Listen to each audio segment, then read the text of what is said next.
Key Williams and Donte Criswell star in 7200 Seconds podcast Tuesdays at 5 p.m. Eastern.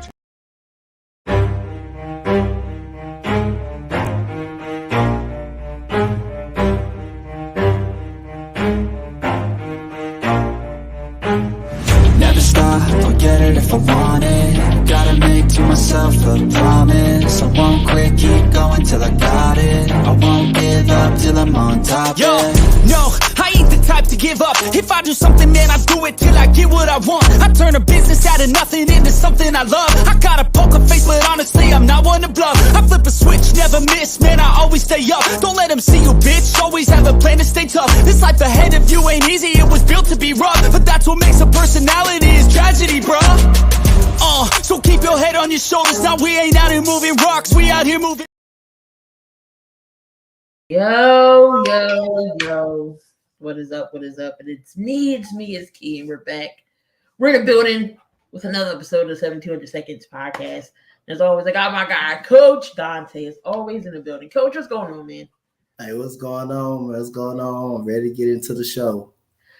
But y'all, we got a special guest for y'all today.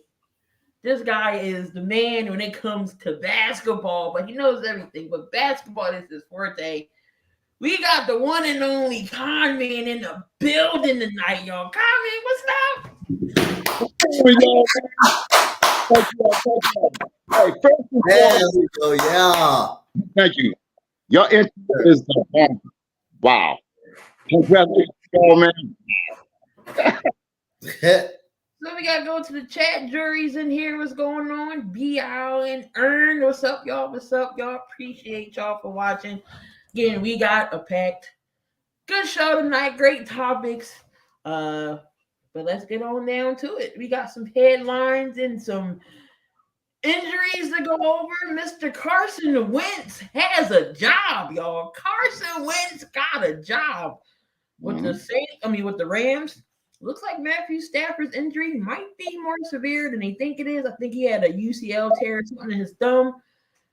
Donte, Carson Wentz getting a second chance? Can McVay change him? No, not at this point. I don't think nothing can change him at this point. I think he's a backup at this stage of his career. I just think Matthew Stafford, just think he needs to go ahead and retire. He got him a Super Bowl. I think, you can question should he be in the Hall of Fame, but Carson Wentz, I believe he's done. I don't believe McVay can fix him. I'm going to say no. All right, Kyle, we all know how Carson Wentz was. Got the Eagles to the Super Bowl, couldn't finish it because he was out. And you all know Nick Foles took over. And from there, he hasn't been the same since. Been from Philly to Indy to Washington. Now he's on his fourth team. Is this his last chance? You know, I think that coaches, my man has played his time. It's time for him to go. He did the damn thing, but I think it's time for him to go. I don't think he can have anything and just don't even get him go. And they unfortunately. All right. Other news again, we got Jacob Eason signing with the Giants. He was always a backup, but that whole Giant situation. Daniel Jones is out for the year. Tyrod Taylor, he's out. Then they down to the third string quarterback who he don't even trust himself playing quarterback. And Danny DeVito. Not Danny DeVito, Tommy DeVito. And then they bring in Matt Barkley, who's been around the block as a backup. And then they just got Eason. We're going to talk about the Giants later on. Kyler Murray, he's getting a start this week. And James Conner will be back as well. Josh Dobbs, he gets to start again for Minnesota. Great story with Joshua Dobbs. He was only there for a couple of days. He gets put in, and he leads his team to victory and didn't know none of his receivers' names. Kevin O'Connell was in his ear telling him the plays and who the players was. Such and such is running the post. This person's running this. Like he was in his ear telling him who it was and who to throw it to because he didn't, he's a smart kid. His degree is in aerotech engineer. He's a rocket scientist. So the kid is Yeah. Yeah. Right. I'm sure he can remember stuff, but great story from Josh Dobbs. He's getting a start. Will Levis will be the remaining starter for the Tennessee Titans for the remainder of the season. They are officially benching Tannehill. Coach, your thoughts on Will Levis? Right now he's earned that spot. I mean, he played very well in this game in his season debut versus the Atlanta Falcons. He's also earned the right to be the starter. He played okay versus Pittsburgh, not great. But you want to see what you got in Will Levis. You want to see, can he continue to improve and continue to not turn the football over? If he can keep his turnovers down, I think Will Levis will be fine. I think it is some upside there. I think it is. And I just think Will Levis will be fine. He'll be fine. I think they made the right decision. At this point of his Ryan Tannehill cannot get the job done. He just cannot get the job done. He's just not that quarterback anymore. Not for Tennessee's sake, but I think you just want to see what Will Levis could do as a Tennessee Titan. They drafted him. They moved up for him for a reason, and you're seeing why his first game. But we'll see what was going to continue on from now. But I think they made the right decision. Vic, as far as they put extra time in his QB air, I think you only get between 14 and 15 seconds from the coach to relay in the play to the quarterback. So he didn't get any extra time. He had to get that in there as far as he could until it cut off. So I don't think he got any extra time. But that shows, and that 15 seconds that the coach has to get, or the coordinator has to get into the quarterback's ear with the plays and what he can do, that's pretty amazing. The Raiders look good without McDuffie. They did look good, Ern. We gonna talk about that too. Gonna break that down. But before we get down to the nitty-gritty things, Coach, who's number one on your list? But I already know. I think I know who's number one on your list this week. Let's go. Don't guess, because you may not know. You may not know, so don't guess it. Okay. So we got number 5. College basketball started yesterday. If you guys don't know, okay. This guy suffered the loss. The guy suffered the loss yesterday. He had a great game for Michigan State. I got Tyson Walker out of Michigan State against James Madison. The great show by James Madison. They beat number 4 Michigan State. That was a hell of a game, 79-76. But Tyson Walker, who's a senior, veteran at Michigan State, 35 points. He had 3 assists, 5 rebounds. Tyson Walker had a very good game in a loss versus James Madison. Number 4, y'all haven't seen ladies basketball. They also started yesterday, and we got one of the top players in the country, big 6'7", man, Camila Cardoso. Played great yesterday. I mean, I don't know why Notre Dame kept going in the paint. She was blocking everything, but the whole South Carolina team was blocking everything that coming in the paint. Camila Cardoso, 6'7", can't believe how tall she is. 9 for 14, 20 points, 15 rebounds, 4 blocks in the paint. That girl's a load, and South Carolina is a very good defensive team. So if y'all haven't paid attention to South Carolina basketball, with Coach Don Staley is doing, if y'all don't know who Don Staley is, we know Key, Con Man, damn sure know who she is. She's one of the greatest WNBA point guards of all time. If you don't know who Don Staley actually is, did play for my Houston Comets as well. So again, shout out to Don Staley. Where's she from, Coach? Where's she from? Philadelphia. She's from Philadelphia, man. So we got number 3, the reigning MVP for the NBA last year, Joel Embiid, 48 points, 6 assists, 11 rebounds, playing really good basketball. Impressed with Joel Embiid's play. Impressed with him in play. Yeah, there's no doubt he can do it in the regular season. That's actually no doubt he can do that. But in the playoffs, that's what you're going to be judged on. You're going to always be great in the regular season. Like, that goes for any great player. Your game gets better. Your game supposed to get better when it matters the most. But I got to give credit with credit due. I always give credit with credit due. He's playing very well, and I'm not going to negate that. His only judgment, playoffs, he got to step it up. He got to step his game up another level. Number 2, college football. You got Oklahoma State, Ollie Gordon, 33 carries, 137 yards, 2 touchdowns to help Oklahoma State beat their rival Oklahoma in a close game. And number one, I lied. It's CJ Stroud, my quarterback. I absolutely lied. It's my quarterback. How can I not put him number one after that performance? Normally, when do you ever see a Texan or a Rocket on my damn list? You never really see it. But CJ Stroud definitely deserved that.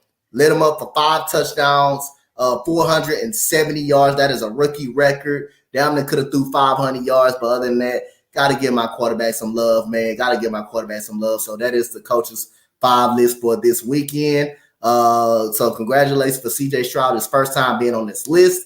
And this ain't Joel Embiid first time being on the list. He's been on the list more times, but other than Joel Embiid, everybody on this list, this is their first time on there. And don't forget, he had 3 receivers over 100 yards too. Yep. All right, man. So now we're about to get into the nitty-gritty of things here. We got Monday Night Football last night. We had the Jets going up against those Los Angeles Android Chargers. And, of course, as we expected, the Chargers get the job done. They won 27-6. Zach Wilson, 33 of 49, 263. He didn't have any interceptions, no TDs. But damn it, he got sacked 8 times. Breece Hall, 50 yards on 16 carries. He tried to spread the ball around a lot. You know, Garrett Wilson had 7 catches, 80 yards. I mean, he fumbled. Zach Wilson couldn't hold on to the ball. This dumpster fire of a team called the Jets. Well, I can't even say the Jets defense was a dumpster fire, but just the offense as a whole. But Justin Herbert didn't do no better, but his team won. Justin Herbert, 16 for 30, 136. He didn't even crack 200 yards, but he got sacked 5 times. Austin Eckler only rushed for 47 yards. Keenan Allen, shout out to Keenan Allen, his 10,000 catch yesterday, or yards, 10,000 yards yesterday, 877, 8 for 77. He spread the ball around not too much. Donte, what the hell happened in this game? Was it just the Jets bad, or was it just good defense on the Chargers? I think just offensively, I think they're bad. I think they're offensively bad. They're not good offensively. Now, their defense, it looks to me, they gave up 27 points.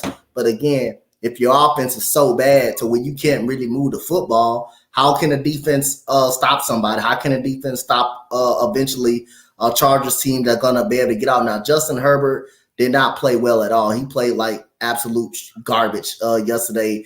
But Zach Wilson being sacked 8 times tells you a lot about the offensive line. Breece Hall held up under 100 yards. Just tells you how bad that offense is. And Zach Wilson, did not play as well either. But their offense is just really, really bad. I can't excuse nothing about their offense. And the Chargers didn't even play good football at all. They didn't even play well. I think the Jets' offense is just that goddamn bad. And it's just the truth. Their defense doing all they could. That defense is really good. They fly around the football field. That D-line is really good, man. They get after it. But how can you not try to put up any type of points, but only 2 field goals, and your defense is doing all they could to keep you in the game, and you can't score anything. You can't get the ball in the end zone. That is tough for the defense to have to go out there consistently and try to stop somebody. Yes, they gave up 2 third downs, but damn, can the offense at least move the ball past midfield? Can they cannot go to the red zone and not kick a field goal? It's just that offense is really bad for the New York Jets. Alan Lazard has not helped out really. It just the offense is really bad. That's just all it comes down to it. The Jets defense, I think they're legit. But again, when you can't get the run going, and when you can't get the run going and make Zach Wilson have to throw the ball, that's what you want. You want Zach Wilson to have to beat you throwing the ball. And it's proven over and over again that Zach Wilson can't do it. He cannot beat you throwing the ball. So if the Jets can't run the football, then how you going to score? How they going to score points? And I just feel really bad for guys like Quinn Williams and that defensive side of the ball, because they do all it takes. They are really good on the defensive side. Just that offense can't touch the end zone. I think that Jets offense is just really bad.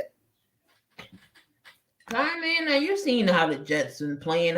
Is Zach Wilson the guy for them, or was it just the Chargers? Was like who was worse? Was it the Jets or was it the Chargers? It's definitely a jump. First of all, if you're right now, well, you have to establish your offensive line and the running game. And the Jets have not done that. A lot of people blaming Zach Wilson. He deserves a lot of credit, but no running game, no offensive line. What the hell do you expect? You know what I mean? Is he the man? No, absolutely not. But he's getting a lot of again when you're playing game, wide receivers dropping the ball. I mean, what a but they do have a very good defensive team. And I think it's fair to defense because they're doing their part. The offensive line needs to do their part. And they need to establish a running game. And maybe Zach Wilson can maybe play a little bit because there's still a chance to make the so he's got to come together. They're going to establish the running game and the offensive line. Wide receivers keep dropping the pan ball. Con, you might have to come in and come back out because you got like an echo going. Oh, do I? Yeah. So just log all the way off, come back in. I'll let you back in. All right.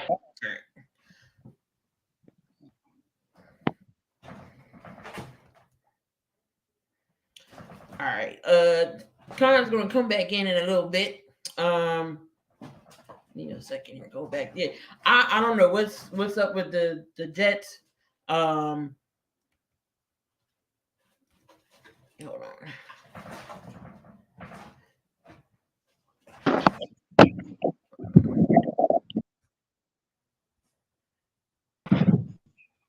Yeah, kind of. If you can hear me, go all exit, like close it out and come back in.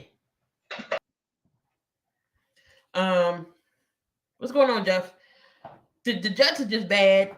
They had their opportunity to stay in this game, in the division period. Now, Aaron Rodgers told Darwin James at the end, he was close, give him some time. Should Aaron Rodgers even want to come back to this offense right now, Donte, knowing the offensive line can't protect him, and then there's the same, coming off an Achilles injury. Do he really want to run around?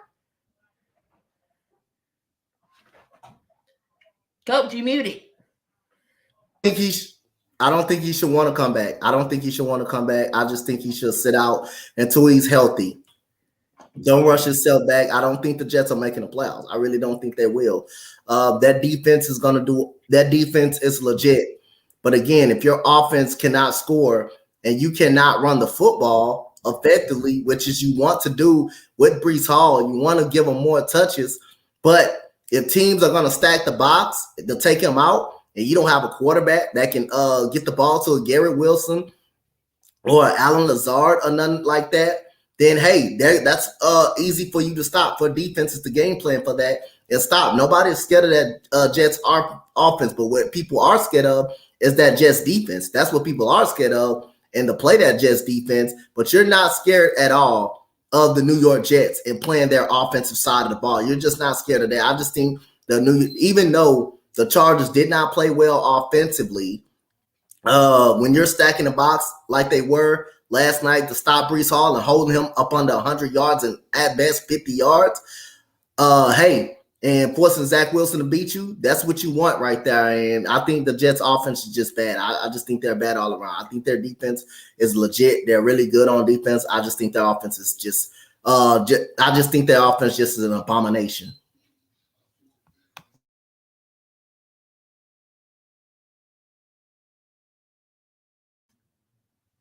You was muted, now I was muted.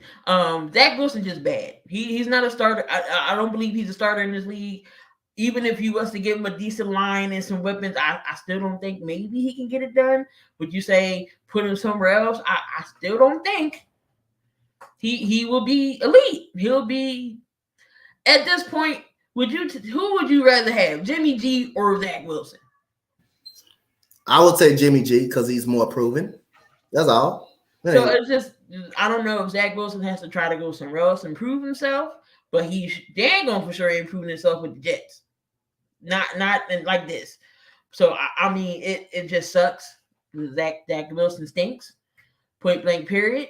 I know Mo and Chris were talking about it this morning. I'm not afraid to say it. He sucks. He stinks. He's bad. Awful. There we go, Con. So, yeah, Zach Wilson's just awful. He's just bad. Yeah. AFC North. Is that the best division right now? That's the Baltimore Ravens is playing great. The Bengals are starting to look good. Cleveland with that defense, even Pittsburgh is looking clutch. Con, what you think about that division? That's the best division in football right now. I say yes. Baltimore is playing out their mind. You know what I mean? Lamar is playing out of his mind. I like the fact that they surround him with so much talent. I think Baltimore is by far the best team in the NFL as we speak, and the North as we speak. Got to watch out for Baltimore. I think they're finally coming into their own right now, and they're just going to get better as the year goes on. In my opinion, yes, the North is probably the best division in the NFL. All right, Coach, what do you think? As of right now, you got to give them the edge. Cleveland is very good on the defensive side. I believe they all got winning records, right? If I'm not mistaken. Correct. I believe they all got winning records, but Baltimore is playing a lot great, playing good with Lamar Jackson. But again, I seen that move before. I seen them play well and still didn't win a Super Bowl. I mean, they're gonna, as long as they have Lamar Jackson, they're gonna be good. They're gonna be great. He's gonna put them in opportunities that they're gonna succeed. But when it comes down to that playoffs and you have to beat the Chiefs or the Bengals one game, I would take the Chiefs and the Bengals because I seen them do it. I seen Joe Burrow go in Arrowhead and beat Patrick Mahomes when it mattered the most to get to the Super Bowl. I didn't see Lamar. I did not see Lamar Jackson have to play Joe Burrow when it matters the most and beat him. I did not see Lamar Jackson beat Patrick Mahomes when it mattered most. Now, I've seen him in the regular season do it. You can do that in regular season. But when it gets to the meat and gritty, then the meat and potatoes, that's what it counts the most. Like, I've seen the move forward. They're playing the best football out of anybody in the NFL, like in the AFC. They're playing the best football. But I seen that's a movie I already seen before. Oh, we got some breaking news, y'all. Breaking news. Dallas Cowboys. We don't hear that in breaking news a lot. Just signed Martavis Bryant. Wide receiver. Let me make sure. I know he is. I know he used to play for the Steelers. He played for the Steelers. He played for the Raiders in 2018. 17 touchdowns, 2,183 receiving yards, and 44 career games. Okay, Jerry Jones is giving Martavis Bryant a chance. He was in XFL trying to get himself together. Does this move the needle? Hey, Coach, let me step in on this one. No. Absolutely not. I mean, it helps, but right now, again, Dallas really doesn't have a running game. They got Pollard. I mean, he ain't really doing a damn thing again. I think it might be, I think maybe Jerry Jones is trying to listen to the public and everything, but I mean, it might help a little bit. But as far as what they really want to do, I don't think it's going to make that much of an impact because they're still going to go with D.D. Lamb. He's the number one guy anyway, so I don't know how much of an impact he's going to make.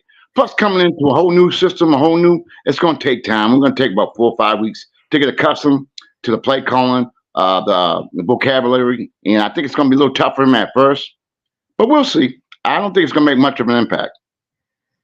But we're going to talk about Dallas later. I told you it's not a show. We're not talking about the Cowboys here on 7,200 seconds. The Dolphins. Seems like the Dolphins just can't get it done when it comes to good teams over 500. So, Con, my question is, how far do you think the Dolphins get in the playoffs? Wild card? Do they go to the semis? Do they get to the AFC Championship game? How far do you think they can go knowing that they can't beat the good teams? Oh, that's a very good question. In my opinion, I think that, for the most part, they're healthy. So I think they can continue to grow and get better as the year goes on. I mean, they got more Waddle got a little bit hurt, from what I understand, but I think they have a great offense and they're working on the defense. I think perception and I guess the idea is that they can make it to the conference championship. I think if they obtain a better defense, I think they have a good opportunity because that offense, they're about scoring. And with that offense and Tua playing the way he can play, I think they're going to be a problem. And I think Western Conference Finals are bust. That's my opinion. So you thinking about basketball, Western Conference Finals? You mean AFC Championship? Coach, what do you think? I think depends on who they play. I think I will take them to get past the divisional round. I will take them to do that, but it depends on who they play in that second round. But if they play the Bengals, I'm taking the Bengals. I'm taking the Bengals. They play the Chiefs, I'm taking the Chiefs again, like when it matters the most. They play the Bills, my opinion will be a little different. I think they can beat the Bills the way the Bills are playing right now. It just depends on who they face. But for right now, I think they second round and out. I think they win a playoff game, and that's it. I think they can be one and done as well. Still to it, and Tyreek Hill and Waddle was a threat. Mostert, they offense is dynamic, and they score a lot of points. But what did Kansas City do to Tyreek Hill? What did Trent McDuffie do to Tyreek Hill? 66 yards. That's all he had. And you get a good because they jammed him. They was physical with him. He really couldn't get nothing off deep. He fumbled. Tyreek Hill has been, I say fumbling a lot lately, but he has fumbled when it mattered. He had a costly turnover. The Dolphins were starting to come back. They were down 21 to nothing going into halftime, and they end up only losing by 7. And then Tua crunched at the last moment. I think he took that sack. So that was over for them. But I think they can get past the wild card, and then they probably get bounced out from there. Mo said he thinks it's all about matchups. That is true, but we shall see. They did take an L. But they still are leading the division right now because Buffalo lost. So we'll see how far Dolphins can get. CJ Stroud, coach's quarterback. Here we go. 14 touchdowns, only 1 interception. He has over 2,200 yards passing. He is number 7th. He is a top 10 QB right now. 2,270 yards. Does he deserve to be in MVP talks, Donte? Hell yeah, he does. What rookie do you know right now that's coming out that throws 14 touchdowns and, 1 interception, including another 2 touchdowns on the ground, which is 16 probably total TDs. So 15 total TDs. So again, yeah, he deserves to be in the consideration. Not saying he's going to win it.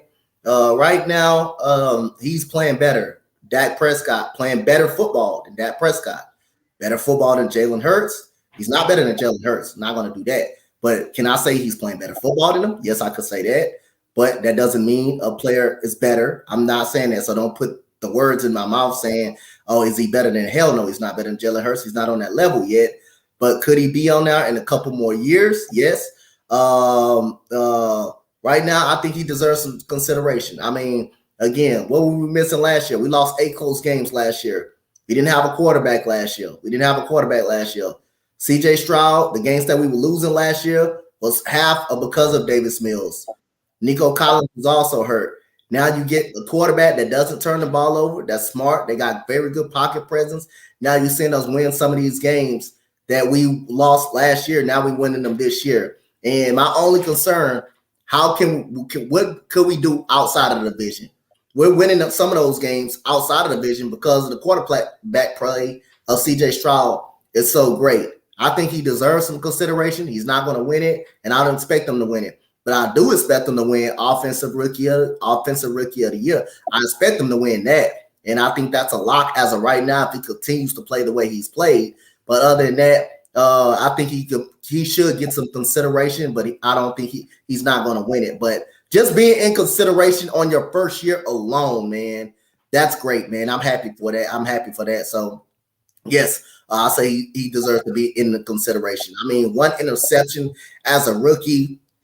Bryce Young already has 10 total turnovers, like 11 total turnovers, including 3 lost fumbles and 7 interceptions. So, other than that, man, I'm very happy. I'm very happy with CJ Stroud's progress. Con, your thoughts? CJ deserved to be in the MVP talks? I think the question should be, should he or will he? I think he should. I don't think he will. Being a rookie quarterback, that's hardly ever heard of. The stats he's put up, I think he has 1 interception. I mean, he's playing out of his mind.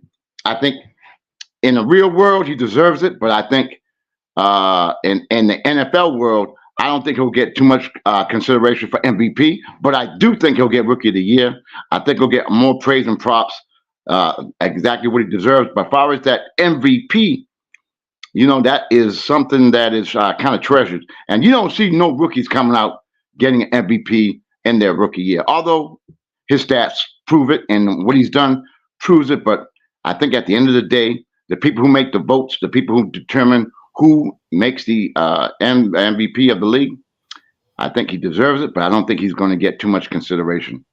But he will get Rookie of the Year without question. Definitely, I agree with that. Definitely got to put him in the talks. Will he get MVP? Who knows?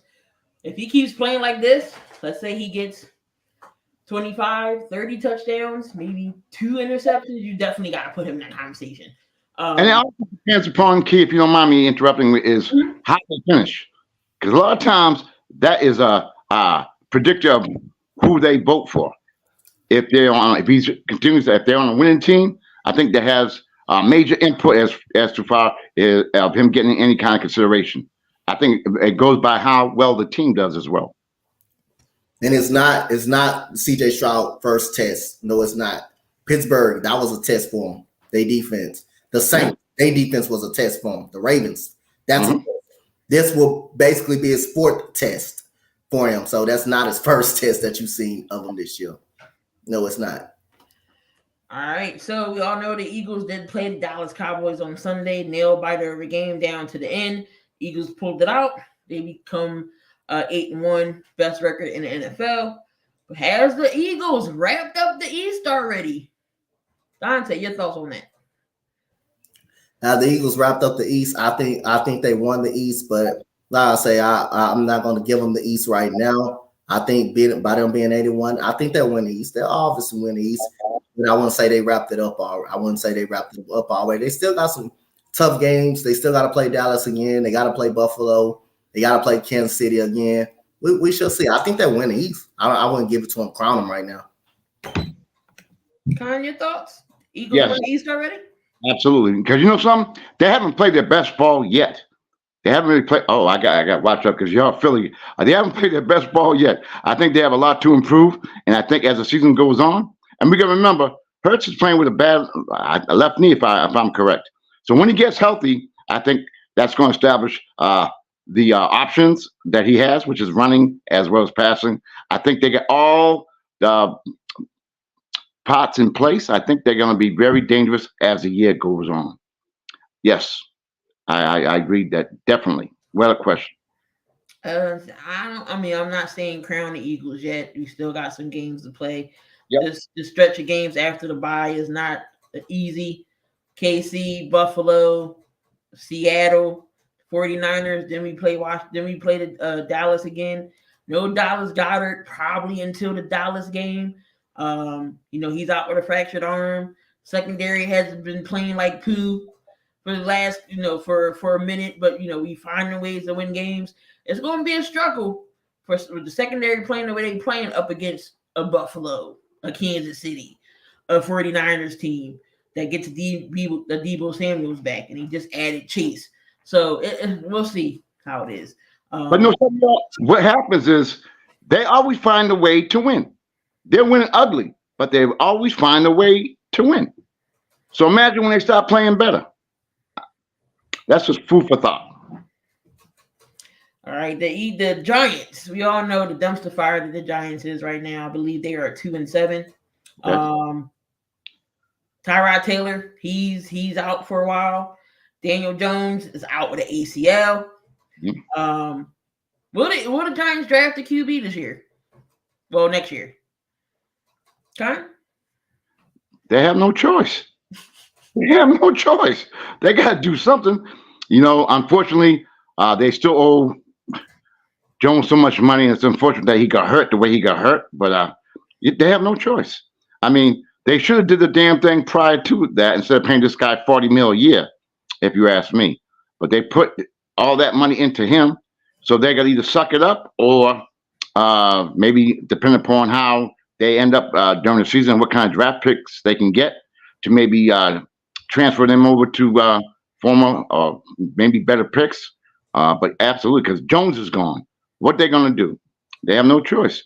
They need to get a quarterback that they feel is going to be for their future. But Jones, they got him under that contract, man. They got to either suck it up and deal with it.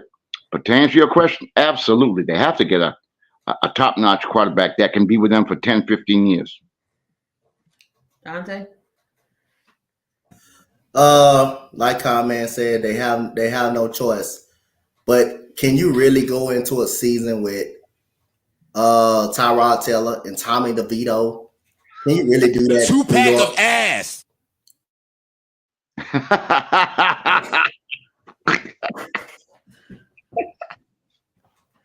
Can you really go into a season with that? You can't do that. Daniel Jones going to be out for the first 7 weeks because due to the time frame to his ACL, you knew he's going to be out. He's not going to be playing with you start of the season. Not going to be ready for training camp. Not going to be ready for OTAs. He's going to be out for the first 7 weeks. So you really going to overlook the quarterback situation and not bring a quarterback in? Now, if you want to go on a free agent block and get a, Baker Mayfield or something like that, out of all the candidates, the quarterback candidates ain't good. Free agent. Now, I will take a Baker Mayfield. If he doesn't stay with the Tampa Bay Buccaneers. I think that's the best option. But other than that, you really got to drop the quarterback. You really need a quarterback. And it depends on how bad you are. And you get a first-round pick, hell yeah, you're going to need a quarterback. You cannot go into a damn season with Tommy DeVito and goddamn Tyrod Taylor as your two quarterbacks on the damn roster and knowing you're going to have Daniel Jones out for the first 7 weeks and not be ready. No way in hell, Giants, you do that. So you do draft your quarterback. Even if you get one in free agency that may not be a fan of, you just draft one. That's all you got to do. You just draft one. So hell yeah, you do draft one. Yeah, they're going to be bad next year, too. Definitely got to draft you a QB or free agency, something. Or do you give Tyrod Taylor another chance to be a starter? But you got to do something. Depending on how Daniel Jones bounces back from ACL, I know it does take at least half the year to a year to recover from an ACL injury. Is he going to be the same Daniel Dimes? Is he going to run more? Will he stay in the pocket more? Mo said Taylor. He said Taylor is just Danny Carnes without the money. Same guy. Giants going to tank for Caleb. They need to do something. But if I'm a good quarterback, knowing that you might be going to the Giants, their offensive line stinks. Evan Neal was horrible. Like, I don't understand the Giants. You got 2 top picks back-to-back years, and you get an offensive line, and both the linemen you get is horrible. Evan Neal can't cover us hole. I got something to say about this. I got something to really say about it. How you draft an offensive line and you still can't get the shit right? How you drafting top-tier offensive line and you can't get it right? Like that, I'm questioning that they scouting department. Who's on the scout team? How you cannot get that right, the offensive line right? That's just unacceptable. I mean, Evan Neal's supposed to be this big-time offensive lineman. He can't block me. He can't even block me out there. He wouldn't even be able to block me and stop him from getting to the quarterback. How are you that bad in scouting on the offensive line? You tried to bring in Nate Solder for the New England Patriots. That blew up in their face. But how you keep doing the same goddamn crap every single time and keep getting the same shit wrong on the offensive line, man? So I'm questioning their scouting department. They scouting department on the damn offensive line. You do need another receiver because you're not going to get it done with Isaiah Hodgins and Wandale Robinson and all that. You don't got no receiving core out. Now, I do like their defense. I think their defense is solid. I think their defense is okay. I like Devontae Banks. I like that guy from LSU. That guy from that corner, Cordell Flock. I do like him. I think he's solid. But other than that, how can you not get that right? Yeah, I got to question scouting department on not being able to get that damn offensive line right. That's too many years. The offensive line has been struggling over and over again. I got to question that scouting department on that. Well, why haven't they been using Jalen Hyatt? I mean, isn't he supposed to be a good receiver? Why are they using him? And are they not using him right? Well, who knows? Apparently, they don't feel that way. That's why they're not using him. So obviously, how he's performing during the preseason and how he's doing now, I guess they don't feel he's worthwhile to be on the field. I guess. This man even got catches. Has he made a catch this year, Donte? Who? Hyatt. No, they don't play him a lot. They don't play him a lot, and I don't know why they don't play him a lot. Why you don't play Jalen Hyatt or not? The guy is an explosive receiver, and you don't play him, and you don't use your players to the best of their ability. They don't play. That's another issue I got. They don't play Jalen Hyatt enough. You can't see what the guy got. He'll make a great play for you, and then you don't want to play him. I mean, something wrong with the scouting department, and something wrong with that's got to be on the coaching. If you don't know the talents of your players and you don't know how to use them, then hey, that's just bad coaching right there. And I know a lot of Giants fans that says, why is Jalen Hyatt not playing football? Why is he not playing all the time? He should be out there playing. At this point, you know your team is bad. Why not just play him and just see what you got, see if he can develop into something? And I believe Evan Neal just a bad offensive lineman. I believe he's just a bad offensive lineman. I just believe he can. I really believe, like last year, he couldn't block. This year, still the same shit. Can't block. So that just tells you how bad the guy is. No matter what position he plays, it just tells you how bad the guy is. The guy can't block a soul. He can't block Conman. He can't even block Conman. This 2 years straight, you getting your quarterback beat up. You getting quarterback beat up around the line of scrimmage. Evan Neal's just a bad. It's just a bad offensive lineman. That just is what it is.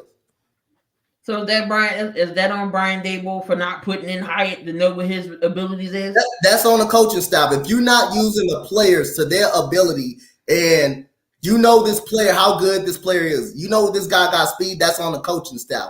The same thing. Like we said over and over. We said over and over, Key, with the Philadelphia 76ers. We said that over and over. Look at Matisse Thybulle. Look what he did last year with the Blazers. Look what he did last year. How all of a sudden he become a good 3-point shooter because he didn't get he rarely got an opportunity to play. How does Isaiah Joe go from the 76ers and now all of a sudden he's the best 3-point shooter in the league, right? One of the best 3-point. That's on coaching and that's on the development. That's just lack of development. That's a coaching issue with not playing Jalen Hyatt a lot. You got to know you guys' talent. Facts. Speaking of another running back or another person about using wrong, Arthur Smith, Taylor Heineke's getting the start again.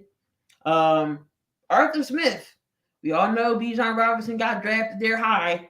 I mean, I didn't think they needed another running back. I think Algier was doing pretty good. And Algier's getting mostly all the carries. So, what's going on with Robinson and his lack of production? Are they using him wrong? You know something? It's all about, I believe, it's all about schemes and how you can make players play to their best level. So it depends upon the schemes that they're using because obviously, again, you got so many talented running backs, but if you're not using them in the right way, in the right schemes to, whether it be screens or whatever things you want to be able to do to bring out their talent, then you know what's going to happen. If you don't give them the opportunity to be at their best but provide them with the options to become their best, then this is what happens, unfortunately. So Bijuan Robinson so far has 103 carries, 515 yards, 1 touchdown. He averages 5 yards a carry. What's going on with Robinson? Well, that tells you if he's averaging 5 yards a carry, that tells you it's not his fault. Right. When he's on the field, he's being productive. If you're averaging 5 yards a carry, come on, that's 5 yards a pop. Every time you're touching the ball, so that means you should be playing him a lot. Again, that goes to coaching. This man was their best, one of the top. He was good out of the backfield and the running game. So when he's showing sign, when he's getting the ball, he can be explosive. So that tells you right there. Again, I think Bijan should have never been drafted as a Falcon because I like Tyler Algier.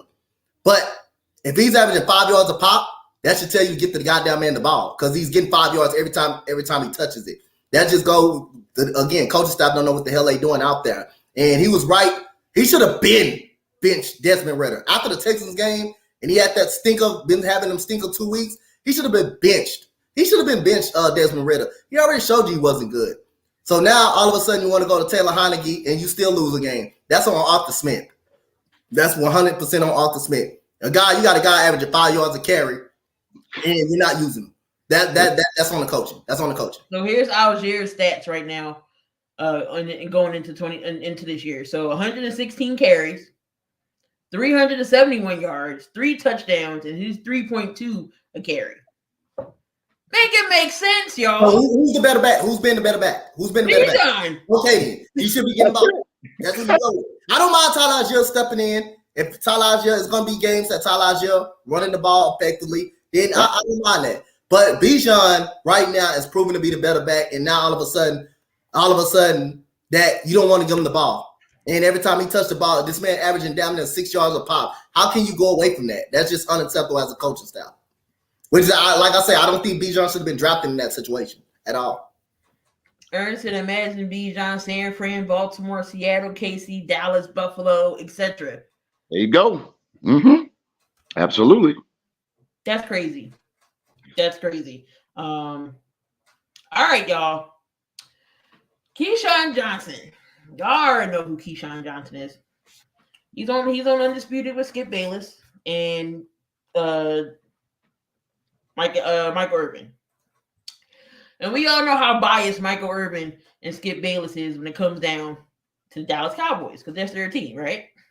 Mm-hmm. So Keyshawn Johnson was trying to explain to them, which he was, I believe, in my opinion, I believe he was right. But we're gonna listen to it. We're gonna listen to it. You lost the game, man. L is an L. Skip, you gave me numbers on the defensive side of the ball, or better yet, offensively, 163 yards in the fourth quarter alone to their 14. But you still lost. Wait, 14. You didn't score enough points. To 0 for Philadelphia. It doesn't matter. You lost. And guess what they did? They found your weak link at the end of the game twice, not once, but twice at the end of the game. Your right tackle that you just paid money to whiffed. And Hassan Reddick enjoyed him throughout the day, eating his lunch. And then he finally got to the dessert when he sacked Dak Prescott at the end. I don't care about the numbers, man. This is why I get on y'all ass so much, because you're delusional. Rather than saying we played a good game, we are having an opportunity to see them again, you start telling me about numbers and what you did, and it doesn't matter. You lost. We're not just playing games to play games. We're playing games to gather information for our destination on where we're trying to go. So you're going to put in the game to gather information? To try to find what do we need to do to where we need to go. What do we need to fix? What do we got to get better at? That's why we're playing games. How many games you going to keep playing and losing the top teams to gather information to beat them? You done lost to San Francisco 3 straight times. You have now lost in a pivotal divisional game that puts you 2.5 games back in Philadelphia, whether you play them in a couple weeks or not. You are behind the sticks, Skip. You are behind the sticks. Keyshawn, which team looked better to you? We need the God's truth from it. Which team looked better in the end yesterday? Philadelphia. No, Dallas did. Dallas. The big takeaway, you step back from that game. The quarterback looked great, phenomenal. Just better than the Eagles. How?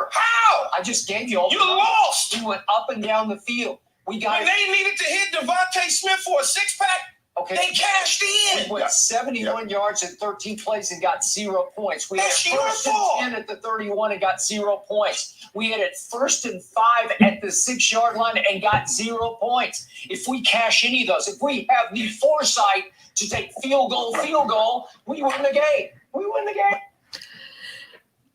Who's to blame for this loss in Dallas, Donte?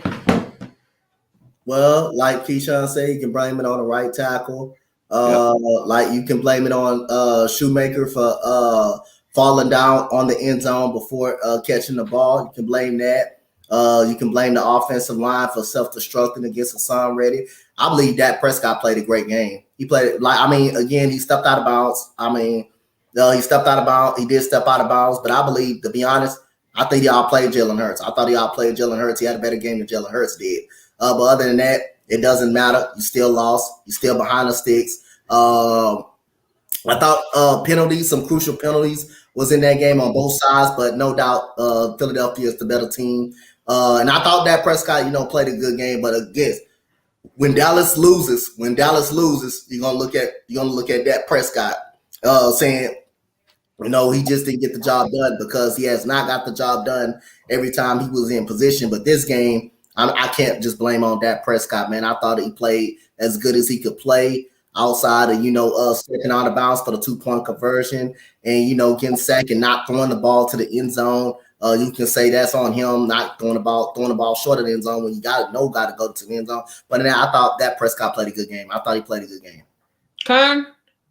Well, something. I watch that show every morning, and I laugh my off. But you got to keep it real. The reason why they argue a debate is because it's for TV. It's for TV. That's what they want to do. They want us to be upset and do all that. Keeping it real, Dak played a damn great game. He did damn near every damn thing. But they're always going to come out with something about Dak, unfortunately, because he makes all that money. But he played a great game, and people need to think, if he didn't play that well, they wouldn't be in the position to win. So he played a great game. I think he gets a lot of heat, man, because he doesn't come through in the pressure times. I think he gets way too much heat. I really believe that. But he played a great game. Philadelphia is the better team. We all know that. But he played a great game. And at the end of the day, let's keep it real. It's about winning and losing. People put up great numbers. Don't let me go in the NBA. People put up 100 points and still lose. So it comes down. Numbers are cool. Numbers can benefit or be a detraction, depending how you use it. What narrative you want to come up with. So numbers are good, but they don't tell a true story. What tell the true story is what happens at the end of the game, crunch time. Can you come up? Can you meet the challenge or not? And at the end of the day, that's what's most important. And unfortunately, Dak has not reached that level yet. But time will tell. We all seen Dak come up short in big moments. Yes. 49ers, no timeouts, but you run a QB draw. I mean, that's not on him because he didn't call that play. That's Mike McCarthy. Mike McCarthy and his clock management again.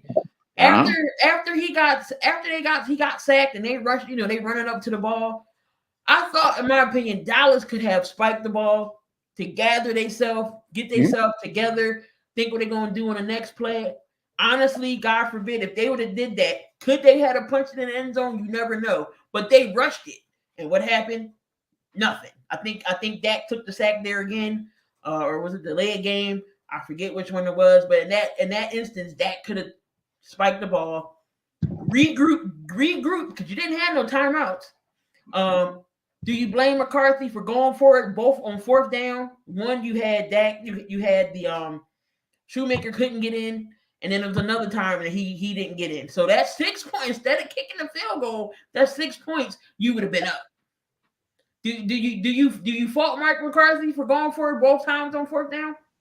I mean, it just depends on what you run. It just really depends on the play you run. I mean, Dallas, they had confidence they can get the first down. I know it's you don't want to take points off the board, but again, I'm looking at the game and Mike McCarthy thinking, I want to beat the Eagles, so I want to be aggressive and be able to get the ball in the end zone to make them go down the field and have to score. So if it's on their own territory, deep in the end zone, I don't mind. Just take a shot at them. It just how the play. It depends on. Sometimes it could be how the play is called, but other than that, I don't mind it. Against a team like the Eagles, you kind of want to be aggressive. You want to put up touchdowns. You don't really want to put up field goal. I don't mind that. I really don't mind. And I know the only way everybody gonna say something because hey, you didn't put no points on the board. That's really the only way. But you look at it, and then the team you go against, and the team you have to go against, do that. The Philadelphia Eagles. You want to be aggressive as much as you possible, especially if it's a 4th and 1. Like if it's a 4th and goal at the 1 yard line, I don't mind him being that aggressive and trying to go for 1 yard. It just didn't work out. Well, I do know Ferguson and CeeDee Lamb was chopping us up. I do know that much. Ferguson got in. CeeDee Lamb didn't get in, but he almost had 200 yards. But again, secondary for the Eagles got to play better because when they playing up against these teams next in the stretch, they gonna really kill us. But who's the MVP right now? Okay. Ooh. We halfway into this NFL season. We about to be on week 10. We about halfway through. Who you think is MVP right now? quiet as kept. I gotta go with Lamar Jackson. I believe he has proven beyond everyone's expectations. Again, he's always been a former unanimous MVP. I think he's playing at that level again. I think it's going to come down to either him, of course, it's Mahomes and her. I think that Lamar's going to get the MVP. If they continue on the road they're going now, how can you not? Quiet as kept. What y'all think? Who do you think's MVP? Is it going to be a non-quarterback this year, or who do you think's MVP right now? I'm gonna get it as Tyreek Hill. Ooh, tough. Ooh, that's a good one. That's good. Yeah, that's a good one. Tyreek Hill definitely on pace to crack 2,000 yards. Right now, Tyreek Hill is 1,076 yards, 8 touchdowns, 6 receptions, 69 receptions. So he's on pace to get MVP. Right now, I don't know. I can't, Lamar's balling. Hurts is in the talk. I'm not saying he's MVP, but he's in talks. I mean, Mahomes is still, you cannot bet on Patrick Mahomes. But it either has to be between Tyreek. I want to say Tyreek Hill beat a non-quarterback factor, because quarterbacks always getting the nod for MVP. But if I really, really had to, I probably would put Lamar up there. Because he is playing lights out right now. 7-1, 7-2 Baltimore. 7-1, 7-2. So yeah, I mean it could be either way. We'll see later on. Can Lamar keep that up? Can Tyreek Hill keep it up? 2 is another one. Can they keep the game?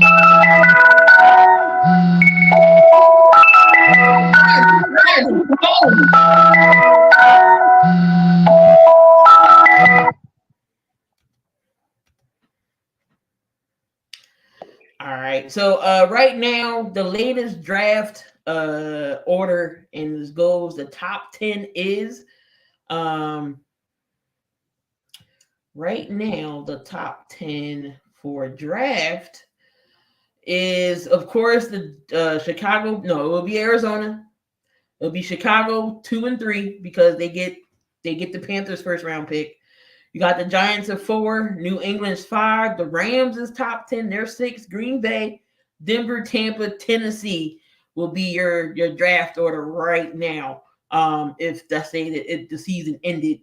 Donte, if you're Chicago, what do you do with those 2 picks? Do you go get yourself even though I think Arizona will get Marvin Harrison, but with those 2 picks, do you keep them and draft somebody?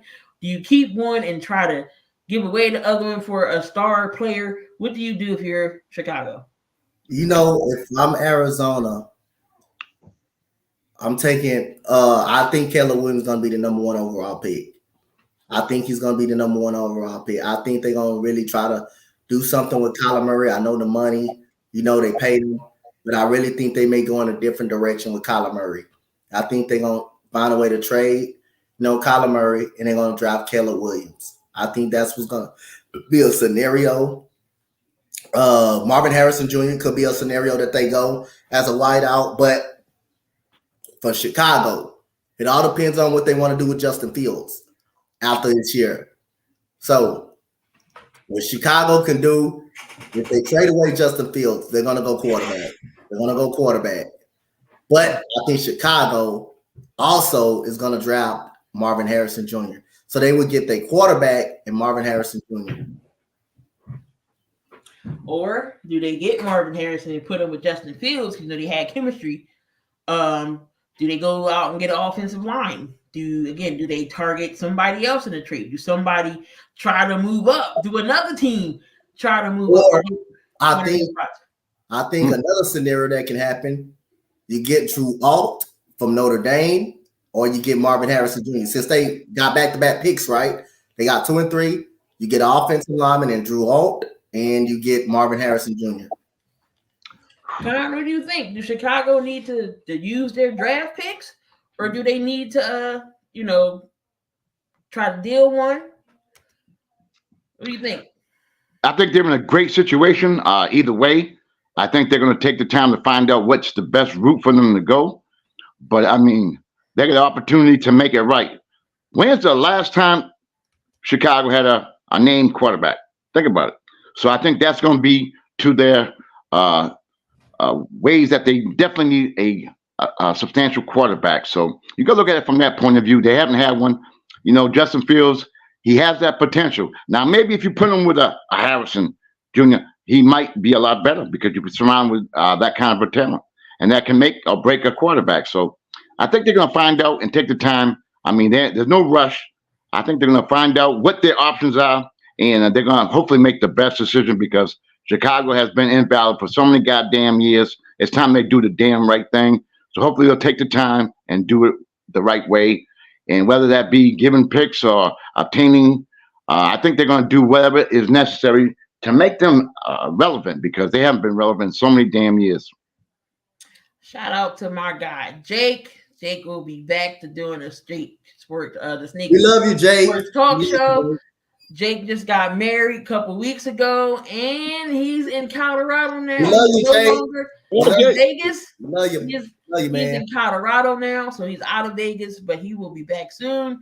Jake, we miss you.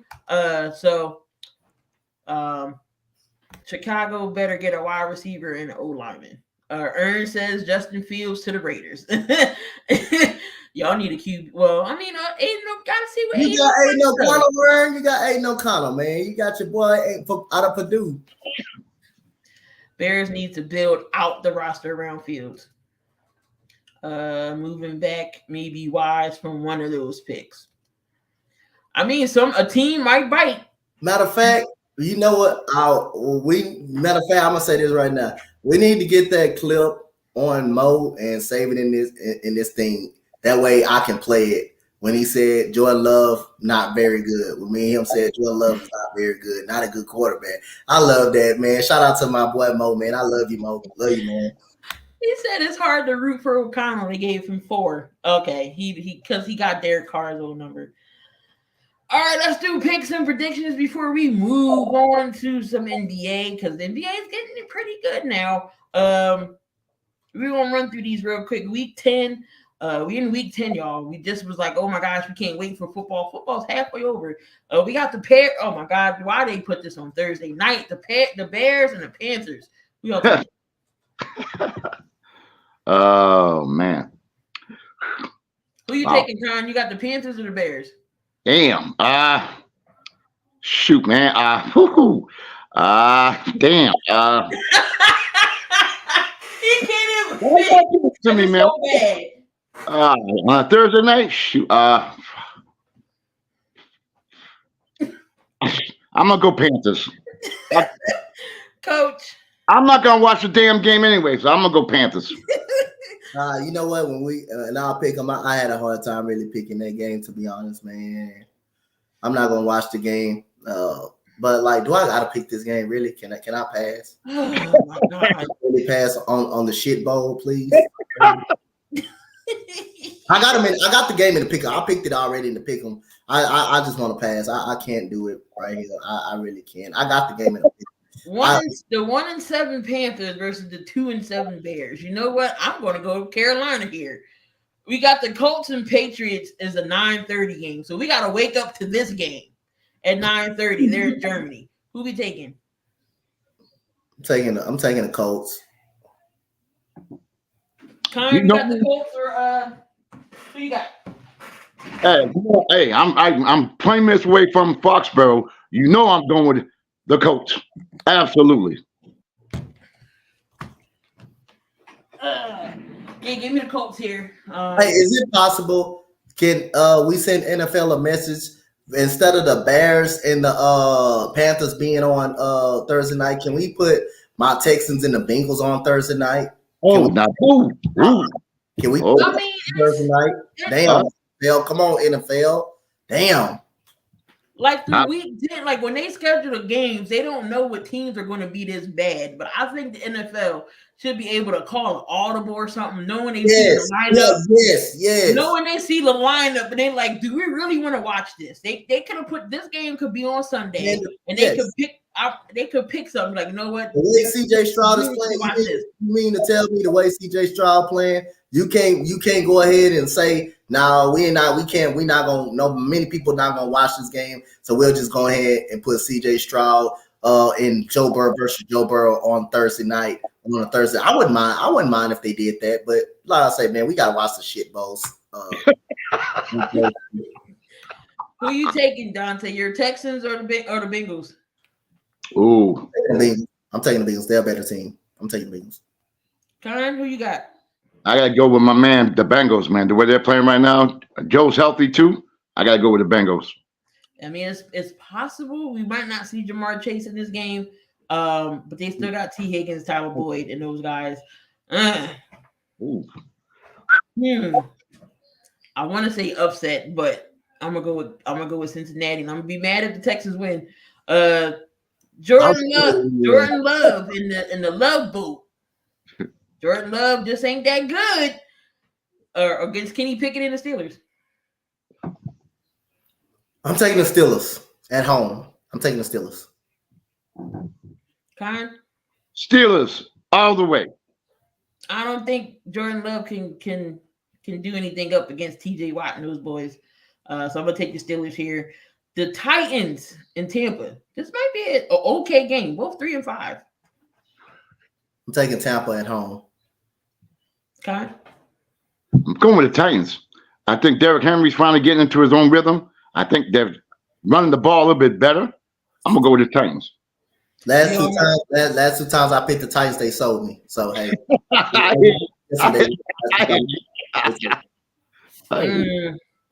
What can Will Levis do against Tampa Bay's defense? What's the name was getting cooked?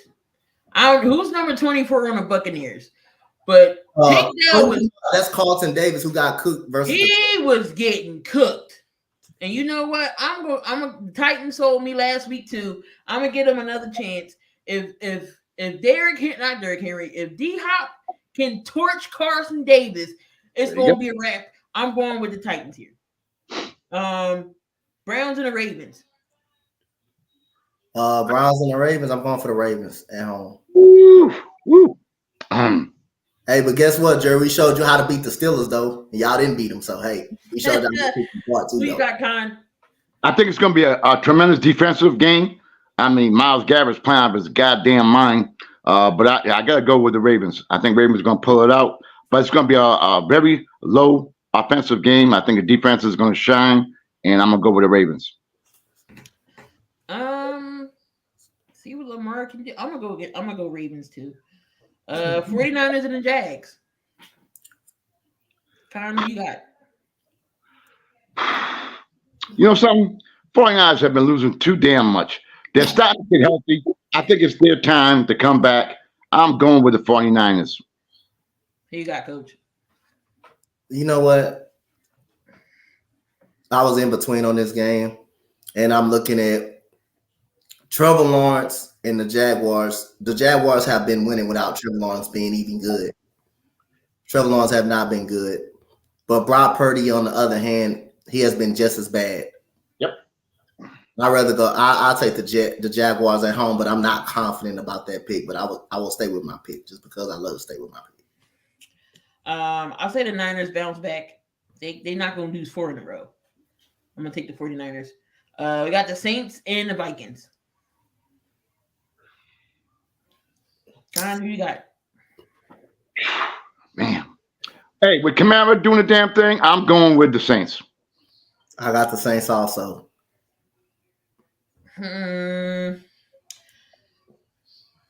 Give me Minnesota. Ooh. Give me Minnesota. The Falcons and the Cardinals. Oh, my God. Come on. I'd rather watch paint dry. Taylor Heineke going up against Kyler Murray. Kyler Murray going to be rusty. I'm gonna go Atlanta here. Ooh. Yeah. Kyle Murray, if he's coming back, man, he got to show something, man. He got to do the damn thing. I'm going to go with the Cardinals. Is it at home? They're playing at home? No, they play. I think they playing at home. All right. I'm gonna say this.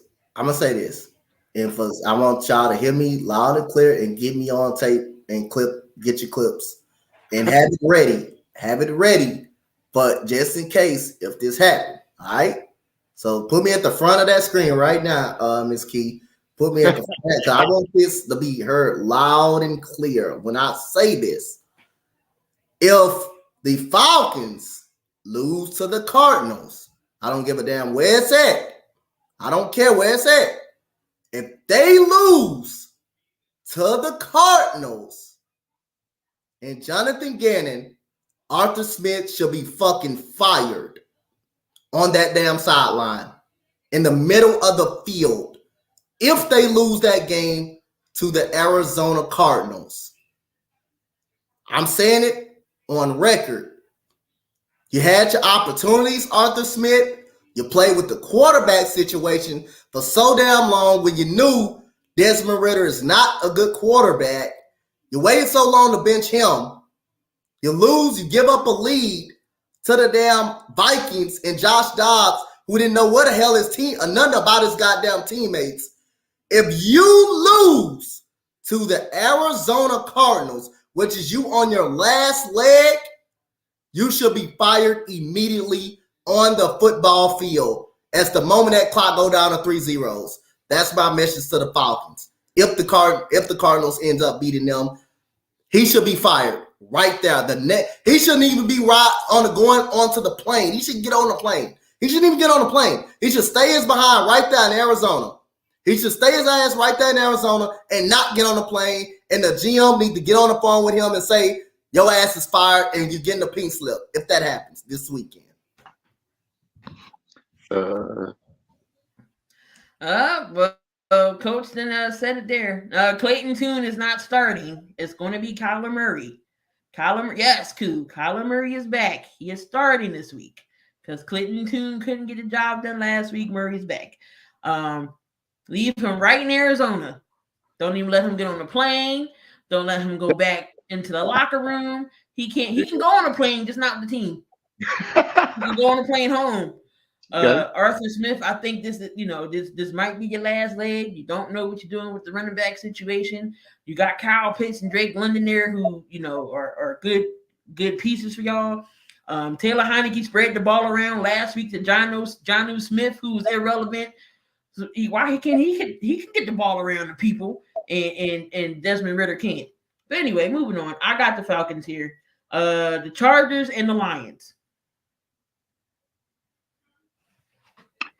Well, Chargers coming off a big win, but I think the Lions, you know what I mean? They kind of outlived expectations at the beginning of the year. I think the Lions are playing at a rate. Sometimes you got to get smacked in the face. I think they did. I think they're going to bounce back. I think they're going to play real well against the Chargers. I got the Lions. Coach? I got the Chargers. I got the Chargers winning this game. I'll be the lone wolf. I'll take the Chargers. I'm gonna go Lions to see what they can do against this Charger team.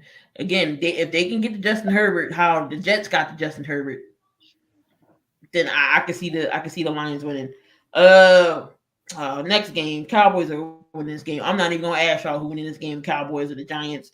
Cowboys are winning this game. Seahawks and the Commanders. Washington. Even though they got one of the new owners, Magic Johnson, he wants. Are they the Commanders or the Commodores? I'm trying to figure out, are they the Commanders or the Commodores? I'm not sure which one. Lionel Richie and the Commodores. Which one they are. Maybe the Commanders could probably play better than the Commanders. But anyway, I'm gonna go with the Seahawks. I think they're gonna definitely win that one. Coach, I got the Seahawks. Now this Sunday night game should be interesting. Knowing the Raiders did play well for Antonio Pierce, who I think they should keep as coach because Antonio Pierce let the practice squad on the team. He let them on the sideline. He said, They play hard, try to fight for their spot. They deserve to be on the sideline. I like what he's doing right now with the Raiders. And everybody's celebrating. Everybody's getting on the Raiders for them celebrating beating the Giants. They're not celebrating because they beat the Giants. They celebrate because Josh McDaniels is gone. Come on now, media. They are celebrating because Josh McDaniels is gone. The reason why Josh McDaniels got fired is because the players are all talking about him in that players only meeting. And another thing that happened was because they was talking about the Patriots, and McDaniels was like, oh, don't be talking about my Patriots. Your Patriots, you don't even work for them no more.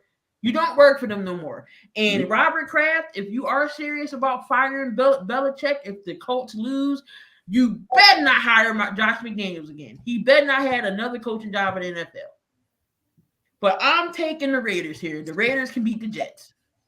Who you got, Donte? The Raiders.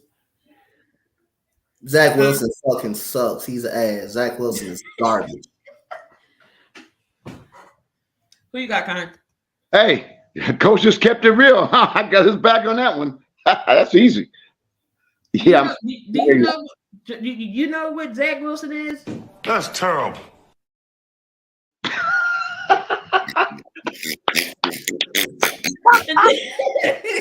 and then we got the Monday night game. We got Denver and the Bills. Who you got? Hey, Christ kept Denver. They come back a little bit, but the Bills have to come back. The Bills, they have so much potential. I mean, they got one of the best quarterbacks in the NFL, and I think it's a home game as well. So I definitely think the Bills. I'm taking the Bills. I'm taking the Bills to win. But the way they play, man, they make a game look harder than what it be. Some of those games that they lost don't even really be hard. They made the Jets game look hard. Zach, tried to throw that game away. They made the Giants game look hard to win. They almost lost that game at the goal line. I'm gonna take the Buffalo Bills, but they play down to competition level. And they got 4 losses already. Like Conman said, that's too many damn losses for a team that's trying to be in playoff contention or in championship contention. And on top of that, you got Stephon Diggs already pissed off. So other than that, you think you can tell if you want to, but Stephon Diggs, his ass gonna be up out of there next year. Guarantee that. Yeah. I agree with that. All right, y'all. So that is your NBA. That was the NFL portion of the show there. Let's switch over to some basketball. Some great games has been played so far. The Sixers. Harden is gone. They bring Nick Nurse in. Didn't know what the Sixers can be until the new coach comes around to what they can do. They get asset pieces. Robert Covington, Nick Batum. They get Kelly Oubre. Sixers won 5 in a row. They're 5-1 right now. Are the Sixers the hottest team in the NBA right now? Comment. You got the floor. I got the floor. All right. Well, I was going to say that, but I got to go with the Boston Celtics. I mean, they won 5 in a row. They had a close game last night, which another game that they could have won. And best believe, I don't like the Celtics, but I like the team that has been formed. I think they're playing very well together. Porzingis was playing out of his goddamn mind. I like the way Brown and Tatum play. Tatum has not scored less than 30 points. Now you got Brown in the mix. They got a great bench as well. The coach seems to be doing, making them play a little bit harder as well. I think the Boston Celtics are the hardest team, right? Even though they lost. I think that the Boston Celtics probably end up with the best record in the East. We already know about Milwaukee that the little duo has not come to fruition as of yet. But I like Philly. I like the fact that I think they're playing without the stress of having Harden on that team. I think Maxi's coming into his own. I think Philadelphia is going to be a team to be reckoned with. And B's playing out of his mind. And then you got Oubre. What a great pickup he was. What an outstanding pickup he was. So I'm going to go with the Celtics, but Philadelphia's right behind them. Coach. I'm going to go with the Golden State Warriors and Stephen Curry. They're 6-1 right now. They playing some good basketball. And for the Sixers, I've seen that movie too many times. Even when they had the best record in the National Basketball League, they were swept up out of the first round. I've seen that movie too many times. It ain't that surprising that they started out 5-1 or 5-1 or had the best record. What matters to me for the Sixers is the playoffs. That what matters to me more than anything. You can beat anybody in the regular season. Yes, you can beat Boston in the regular season. You may beat them tomorrow in the regular season. That's all fine. But when you get in the 7-game series, that's what I'm going to judge the Sixers on. They're playing some very good basketball right now. Tyrese Maxey is on another level, and I love Kelly Oubre, man. Like I say, man, I didn't watch they got play so many times down here. I'm a big fan of Kelly Oubre. I was a big fan of the signing, but what the Sixers is going to be judged on is how they play in the playoffs. Regular season, it matters too. I'm not going to sit up here and say like regular season don't matter, because that what people try to make it seem like it don't matter. Because if it don't matter, how you make the damn playoffs if it don't matter? So other than that, it matters, but they're going to be judged on how they do against Boston, Milwaukee in the playoffs, Miami in the playoffs. That's what it's gonna be judged on. But I'm gonna take the Warriors. They're hot, man. They're 6-1, and Stephen Curry is on another goddamn level. My goodness, this guy's on a rampage. I got something that's going up both of y'all. Denver is 7-1 right now. Jokic is balling. Got Michael Porter Jr. Again, they know Bruce Brown because he went to the Pacers, but they're gonna be without Jamal Murray for a while. Yes, he hurt his knee. But we've seen Jokic take the team over before without a Jamal Murray. So I'm gonna say Denver. But all these teams right now, they're hot, they're good. We all know what they can do in the regular season. The playoffs, we know what Steph, we know what Denver can do. Again, Philly is still a mystery. Once they pass the first round, we don't know what they can do. Second round is an issue for the Sixers. But everybody's playing great basketball right now. So I'm happy basketball's back.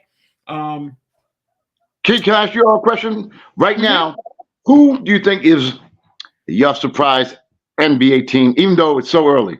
What team do you think has surprised you, give you some unbelievable expectations, and they're playing out of their mind? I know I'm going to say Donte's Rockets. Okay. Fred VanVleet's playing well. Okay. Dylan Brooks is surprising people. Dylan Brooks can play ball when he puts his mind to it, if he shut up. But every team needs a villain. Every team needs a villain. Dylan Brooks is good offensively. If Dylan Brooks can shoot the way he was shooting the other night, he can play. I'm gonna say Houston. Okay. I'm gonna go with the Pacers. I'm gonna go with the Indiana Pacers. There you go. That's another good one. I like that one. I like their team, man. They some games they get 150 points. I think they got over 150 points twice this season. Yep, they got over 150 versus the Spurs last night. They had 140 versus the Wizards. Yep. Yeah, I like them. I like their team. They're young. I like they're very good. Absolutely. I go with that. But my pick is the Dallas Mavericks. They're 6-1. Kyrie and Luka still really haven't played well together yet because they hardly played last year. I think they're coming into their own as of right now. I'm only talking about right now. They have to be one of the top surprising teams. I mean, when Kyrie first went to the Mavs, they expected so much, but now I think it's going to come to fruition. I never expected them to come out 6-1 at the beginning of the year. I figured they'd get better as the year goes on, but right now, to me, that's my surprise team. That's all. Okay, Con. All right, so James Harden's debut was yesterday. They lost in James Harden's debut. They lost to the Knicks. Hold on, I'll tell you what the score was. They lost. Where is it? They lost 111-97. Starting lineup, of course. Harden's in your. This is the starting lineup for the Clippers. Paul George, Kawhi Leonard, Zubac, Westbrook, and James Harden. That's your starting five. And PJ Tucker comes off the bench. Paul George had 10. Kawhi Leonard had 18 from 8 of 16 shooting. Zubac gave you 8. Westbrook gave you 17. Harden gave you 17. And a loss. How is this lineup going to be moving forward? Will they win some games, they lose some games, or will this lineup work? Or somebody has to go to the bench? Con? To me, it's kind of very easy. I think it all depends, first of all, health. Because we know George and Kawhi, they had that rest management and all that. Depending upon how healthy they can be, like during the end of the season and during playoffs. But you got 4 Hall of Famers. I think one thing that Harden does give them, he gives them a true point guard. Even though he led the league in assists last year. I think he can provide them. When stuff doesn't go well, he can always break down and get you 35, 40 points a game. Of course, he has not been trusted in the playoffs, but maybe this year things can change. But as far as talent-wise, I like their outlook. I like the way the team is built. I think as the year goes on, they're going to be a very tough team to deal with all that talent. I think they're going to be a very tough out. And I'm impressed with them. I've been watching their games. I'm very impressed with them. I think they got so much offensive power. The defense is terrible. They don't play no damn. They can't spell defense. But, they figure they can outscore the opposing team. So in my ultimate decision, I think they're going to be fine. They're going to be – watch out. That's all I'm saying. If they're healthy, watch out. The Sixers ain't fleeced the Clippers. This is what the Clippers offered. Of course I'm going to take it because that's the only team that bid for James Harden. That's the only team that wanted James Harden. So you doggone right, we're going to take what we can get. Coach, what about the starting lineup? Is it going to work? Is it not going to work? Who's going to the bench? If it's on the floor, it can work. It's a very good chance it can work. If it's on the floor, but the problem is I ain't trusting it to be on the floor. That's the real problem with it. If they can be able to make it to the Western Conference Finals with Paul George along while Kawhi Leonard was down, then it can work. It can definitely work. I mean, it's just all about communication and everything about that. I think Tyronn Lue is a great coach, so he's going to definitely figure it out. He does very well in making adjustments. So it can work if they're healthy. If they are healthy and they can click on all of a sudden, that team can be a Western Conference Finals team. They can put up a scare in people's teams. And again, the Sixers won the deal in the long run, but this is the problem that I have. Sixers don't draft well. They don't draft well, but they can use those assets to get another player. That's what they really could do. But if they don't draft well. They don't draft well. And that's the problem. You got Robert Covington, who wasn't even a rotational piece with the Clippers. Nick Batum was the only rotational piece going over there for the 76ers. So a fleece, that's a little bit of a reach. But other than that, if the Sixers can package in another player, I think that's the only way those first-round picks will work. Because the first-round pick, the only reason I'm not mad at the Clippers giving it up, because it's 2028. You're in playoff contention. So why not give up the 28 first-round pick? It ain't the 2028. It ain't 2028. So what you're gonna need it for, and you in playoff contention. You trying to win a championship. Other than that, then you got to pay Tyrese Maxey, which is I would think they will pay Tyrese Maxey. They're gonna pay him the way he's playing. But other than that, the Sixers don't draft well. They don't draft well. The only way the Sixers can package those picks to get another player if needed. But other than that, I do not trust the Sixers to draft. Pretty much, their drafting process is not good at all. But other than that, I would say the Sixers won the deal in the long run. They won it definitely in the long run. But please, hell no. Can I say one thing? Y'all, check this out. Embiid credited Harden for him obtaining the MVP last year. Now, if you look this year, you talk about Steph.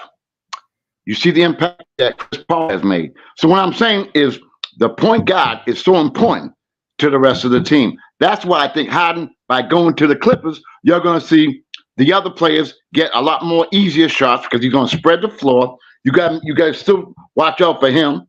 He's going to spread the floor, and all the other players are going to get easy shots. I'm telling you, point guard is – I was a point guard. Point guard is one of the very most important parts to the team because they are the quarterback. They make the team runs. And watch out. If James Harden can still lead the league in assists, watch how Kawhi and George play. Watch how much their numbers go up. If there's anything, Harden should be thanked by the Sixers because, again, he could have left if he wanted it to. He could have left, and the Sixers would have got anything from him. So that's good that he started acting a fool and stayed down. Because if I didn't want to be in the environment in Philadelphia, I would have been cold-blooded and just left in free agency. Even though I probably wouldn't have got the money from other teams, I would have just left them. So that's good that Harden stayed there for allowing them to get those pieces and those first-round picks. So the Sixers should be thanking Harden for staying there and acting a fool because if he would have left, Sixers will be in hell right now. Because of that. at that point. But gotta give the Sixers credit. They playing well. They playing good basketball. So hey, other than that, but Harden deserves some credit for how he acted because he allowed the Sixers to get something for him, and they got something for him. All right, and then Daryl Morey did say that he is going to do something at the trading block with those assets. Could it be Zach LaVine? Been hearing Donovan Mitchell's names floating around. Any one of those two, we are still able to get a max player still, and pay Maxey if need be. So Daryl Morey cleared up the space. So we're gonna have some money to do either one. Either if we get a player at the deadline and we want to re-sign that player, and we're still able to pay Tyrese Maxey. So we'll see about that. Last two topics before we move on to some college basketball and wrap up everything. OKC. Been saying OKC's been an up-and-coming team for a while. How long will it take them to be an actual threat to the NBA? Knowing they got all these first-round picks, all these draft picks, thinking maybe they can move one of those pieces, those draft picks, maybe get, not say a veteran or maybe another superstar for OKC to really be like, we're NBA, we coming for y'all, watch out. How long do you think it's going to take, Donte? I think it's going to take another couple years, probably a couple of years or two for them to get to where they want. Depends on what they do with the picks, how soon what they do with the picks. Package into another player. Giannis not available no more due to his signing, but I think it's still going to take a couple more years. I still think teams like Dallas, Sacramento, I still think Phoenix is going to still be put together for another couple more years as well. I still think some teams in the West, like Golden State, will still be good for a couple more years. I still think they would keep the same team for a couple more years, so it's going to be hard for OKC, but I will say still a couple years or two, I think that should be the point that OKC have. Because you ain't got a lot of time. They're not going to have a lot of time. You got to figure out what you're going to do with those assets. You got to figure out what you want to do with them. And that's only if you're close to a championship contender as well. That's only if you're close. You got to know when to decide to put the assets together and spend them to get another player. So it just depends on what direction they're in. But I still think it will take a couple more years for that. I agree with Coach for the most part, but here's my take. If you look at the history, I'm not going to go into that, but the history of the NBA, most teams that have succeeded, they succeed through the draft. And sometimes, teams get all discombobulated that they want to make trades and do this deadline. Sometimes you just got to nurture the players that you have. You look at Golden State. Well, how do they build? Through the draft. And then they did get Durant, but most teams build through the draft. And I think OKC, not this year, maybe not next year, but I get the next year after that, I think they're going to be in their prime. They're getting a little older, more experience. But I think they got to keep that nucleus together. You keep getting all these new players, that always don't work. You name how many teams that it does work. Very few and very rare. When you draft someone through the draft, you take more initiative. You take more responsibility. You want them to succeed because you drafted them. So you want to give them that opportunity to succeed instead of getting rid of these players off a whim. So my thing is give them about a year or two, let them develop, let them get that nurture together. I'm going to tell you, they're going to be something to deal with. But by getting picks, that don't always work, man. It don't work in the NBA. For real, it don't work.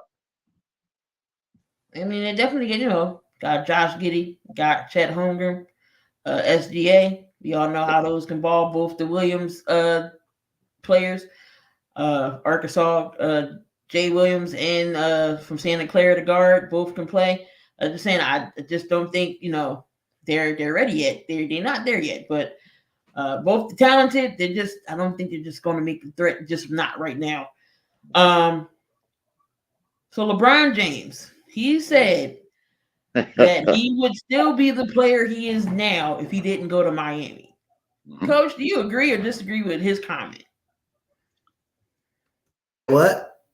LeBron James, he said that he would still be the same player if he didn't go to Miami. Do you agree or disagree with his comment? I would say he would still perform at that high rate for his championships.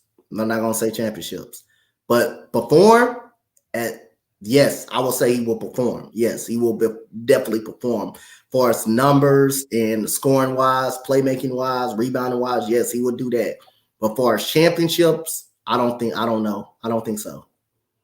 Because remember, he played with a top tier shooting guard in Dwayne Wade. He went there with a top tier shooting guard in Dwayne Wade. He went there when Chris Bosh was a really good power forward, was considered at least a top 10 power forward. So again, championship wise, don't know. Player wise, yes, I believe he'd still be a great player. He'd still be a great player. But championship wise, now. Then you go back to Cleveland. Look who he brought in. Kevin Love. They traded the number 1 pick, which was Andrew Wiggins. They get Kevin Love back, who was Kevin Love in Minnesota, a 2020 guy. You already had a young emerging Kyrie Irving. You grabbed J.R. Smith. So the team was already processing and built outside of Kyrie Irving. Then you go to LA, you push for Anthony Davis, you got a championship. So I believe, to my opinion, the only realistic championship that the only championship is LA. He didn't win it in Cleveland. He didn't win it in Cleveland when he left. He got there, but he got swept out by San Antonio. You don't blame that on LeBron because that's a younger LeBron who couldn't shoot at that time. Greg Popovich knew that and played him well. But you go to Miami. He teams up with Dwayne Wade. And Chris Bosh. He teams up with those guys. And they win 2 straight championships. He goes back to Cleveland. He's playing with Kyrie Irving and a top-tier power forward in Kevin Love. He goes to LA. He gets up all the young kids up out of there, all the young guys up out of there. Didn't want to play with him. He brings in AD and veterans, and he wins it in the COVID year. So, again, you can question him about the championships, but I still would think he will be a great player. He will put up the same numbers, gaudy numbers, but championships, I can't say he wins championships. Con, you agree with LeBron? Absolutely. Now, the question was, he said he would. He didn't talk about championships. He didn't talk, always said that he would still be able to do what he did without playing with Miami. So that leads me to believe that he's not talking about championships or, he's talking about himself individually. Would he still be able to do what he does, what he's doing, or what he did recently or whatever? And the answer is yes, without doubt. If he could maintain his always that injury pattern, he would be the same, maybe even better. But again, that's individual. We're not talking championships. If I heard the question correctly, he mentioned himself. He didn't mention all the championship teams because we know him going to Miami set the standard, and then coming back to Cleveland, getting the championships, and then going to the Lakers. But I think the question was, would he still be the player that if he didn't go to Miami? And my answer is 1,000%. Yeah. And I agree with you. Talented. We all know he can ball. Well, I don't think he would have had those two. He wouldn't have those 2 championships in Miami. He still would be leading scorer of all time. He wouldn't have the championships as he will, but he still would be playing. I think he still would be playing the caliber basketball that he is now if he didn't go to Miami. So I definitely agree with that there.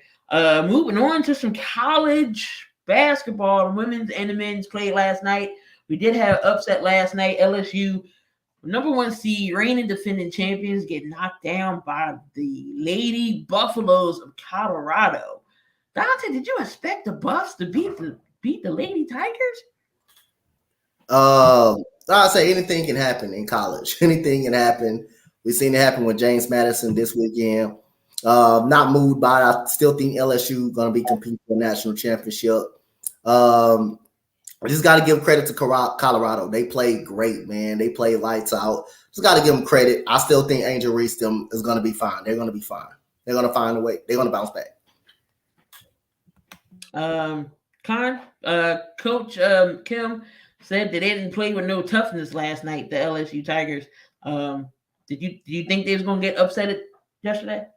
Absolutely not. I didn't expect that. Coming fresh off last year's performance. But just like if we do discuss the NC men's pot, Michigan State, another one. So you never know. It's always a possibility. Sometimes you put they probably didn't expect the Colorado to be so good as they were. You never know. So it's very surprising to me. It is an upset, but like Coach said, you already know they're going to bounce back, and they're going to look at this as a way to not let that happen again during the remainder of the season. So South Carolina did play Notre Dame yesterday. It was in France. Yes. South Carolina last year lost 5 starters, 5 players, all went to the WNBA. How would South Carolina bounce back? What they did was they went to transfer portal. They got Popo, and then they got a guard, Malaysia Fawali. Yes. She put on the show last night. Camila Cordurso, 6'7". Who is stopping Camila Cordurso? And then you have the freshman coming off the bench. And you still got Raven Johnson. Dawn Staley still put up a team. How far can South Carolina go this year? I know we offer one game, but just with the players we saw and how dominant they could be against the Notre Dame, who's not a bad team. That girl on the other side, what's her name, Donte? Her name was Hannah Hidalgo. Yeah, she was killing it too. 34 points, I think she had. How far can this South Carolina team go? They can get to the Final Four. I think they will have to run into UConn, which is I think UConn will have a better chance of beating them this year with Paige Beckers back. But they one thing they South Carolina do well. They physical. They play very good defense, and they're coached the right way, man. And if you can't, like, the way you beat South Carolina, you got to be able to make shots. If you can't make shots versus South Carolina, you ain't going to win. If you turn the ball over versus South Carolina, you're not going to win. That's just how it is. If you can make shots, you can win the game, because, again, that if they got to keep taking the ball out the net every single time, then you have a good chance of slowing Camila Cordurso down. You're going to give up some offensive rebounds. Now, the only way they kick your ass, just like they did Notre Dame, turn the ball over. And when you're missing shots and you giving up when those offensive rebounds will come in play. And that's what happened. You can't go to the paint because they're going to block shots. They're going to block your shots, especially Cordurso, which is they tried repeatedly and it didn't work. But also you got Watkins in the game, who's got a lot of size on her as well, who also can block shots. You got what's that? It's that another you have what's this woman? Her name Ja. Her last name is Ja. She played good yesterday as well. And you have Fagan. Fagan played good earlier on in the game. So they got some height, they got some size. The guard play can shoot now with Pow. And the only question I got about for Wiley is her shooting ability. When she shot an open jump shot, it did not look good at all. She airballed and she was out by a mile. But what she can do, play defense. She's very explosive in the fast break. She can break the defense down. She can be a playmaker. That's what she can do. So they can play defense. But for you to beat South Carolina, you have to make some shots, and you have to just do enough on the rebounding edge to beat South Carolina. You cannot turn the ball over against that type of team right there. I think they will be Final Four bound. Your thoughts, Connor, South Carolina? South Carolina, I agree with me, Final Four. The NIL has made a substantial, positive way for a lot of teams in both the women's and men's basketball. I already got my Final Four. It's going to be UConn, South Carolina, Iowa, and LSU. That's going to be my Final Four. I think I'm so excited to see women's basketball, especially this year, because it was phenomenal last year. And I just think that South Carolina, again, they're well coached. Of course, we all know about the coaching history and I think they're going to be there in the Final Four. UConn definitely with Becker's back. So obviously you got Iowa with Caitlin Clark. I mean, and LSU is definitely going to rebound. They still got most of this stuff. They're going to be fine. That's going to be my Final Four. Easy. All right. And then on the men's side last night, we did have an upset last night on the men's side of the floor. What was it? Michigan State lost. Michigan State and James Madison. Yes. Who's y'all favorites out of the men to come out the men's this year? You want to go, Coach? Well, I won't give a prediction because it's early. I gotta wait for the men's. It's kind of I gotta wait till we get to tournament play, the conference tournament play, just to witness that. But for sure, I can tell you who's going to be right there in the thick of things. You're definitely going to have Houston going deep in the tournament. They're going to be at least going to the Sweet 16 or the League 8. You have Duke. Who's number 2. Anytime Duke gets in, they're going to cause a lot of havoc. Arizona, I'm not sold on Arizona. I'm going to tell you that right now. Every time I put faith in Arizona, they always lose early. Purdue, not trusting them at all. They lost early last year in the second round, which I predict they would lose early, and they always lose early, no matter what they go up against. It's always going to be a team that's going to expect not to make it, and they make it. Like a team like a San Diego State, like a team like a Florida Atlantic, who played in the Final Four last year. So it's going to be really hard to tell, but you're going to see Duke.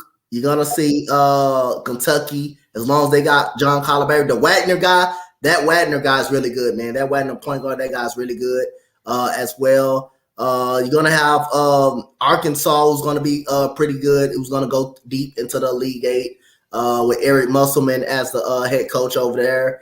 You got Kansas, who's out of the Big 12. Of course, you got them.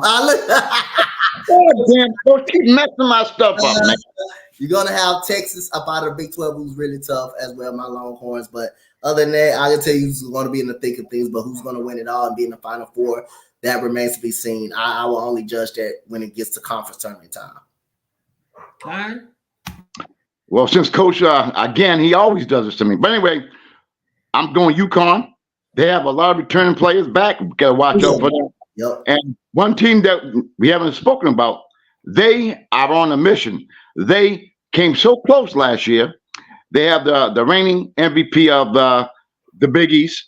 Watch out for Marquette. I'm letting y'all know. Watch out for Marquette. As far as Kansas, they got Dickerson, whatever his name is, who is transferring over due to the INL from a Michigan 6'10" center playing with Kansas. Yeah, I think provide a lot of support and rim protection for Kansas. And the other one, like I said, I got UConn, I got Marquette, I got Kansas, and I think I'm going to go. I like Duke because, I like Duke. I'm going to go with Duke. Those are my 4. But watch out for Marquette. Watch out. Oh, another team I think is going to be in the thick of things in the men. I think Miami is going to be pretty good. I think Miami is going to be really good as well. I think they're going to be a really good team that can go deep in the tournament. Bill Self signed a lifetime contract with Kansas. Yeah, absolutely. I'm telling you something. I'm trying to tell y'all something. Also, another name that we forgot to talk about yesterday in the girls, Juju Watkins, USC. Yeah. She's pretty good. She's pretty good. And gonna be pretty good too. Going to the League 8. I think Indiana make it in the League 8 with the girls. They got one of the top guards in the nation, Chloe McNeil. They also got McKenzie as well, who's a top big in the country as well. So Indiana is going to be a threat in the Big Ten. It's going to be them and Iowa, I believe, will be battling out for the Big Ten, but I think they're going to go deep into the girl from Iowa. I forget her name. Caitlin Clark. Not Caitlin. Was it Iowa? Is it Iowa State I'm talking about then? Which one? I forget her name. I was looking at her stats earlier. But I don't know if she's gonna be like a threat, really. Like, she got the size. Hold on, I can tell y'all her name just 1 second, because I sure enough was looking at her. Hannah Stokey. She's a big. Hold on. UCLA. I know UCLA got a good one, and Lauren Betts. She had 20 points yesterday. Baylor still got some ballers. Hold on. UCLA got a guard too that's really good. Kiki Rice. She's really good, I believe. And you got Dreyonda Edwards from Baylor. She had 20 points yesterday. Mm-hmm. Hold on. I'm looking.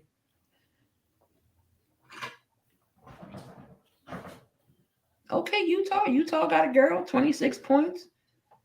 Alyssa Pilly. Yep. Caitlin Clark, 28 points in her debut. Jesus Christ. She was 3 rebounds from a triple-double. Yeah, she's one of a kind, man. Wow.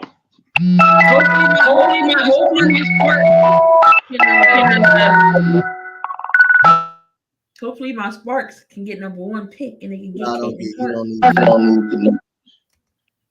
No. Come on, Coach. I want the number 1 pick. I want the number 1 pick. The Wings want the number 1 pick. I'm just like, we don't get that number 1 pick. Hard. Where's she at? You remember what team she played for? Yeah, Iowa. Hold on, I'm getting there because I seen her yesterday. Audie Cooks, Iowa State. Iowa State. Okay. Oh, okay.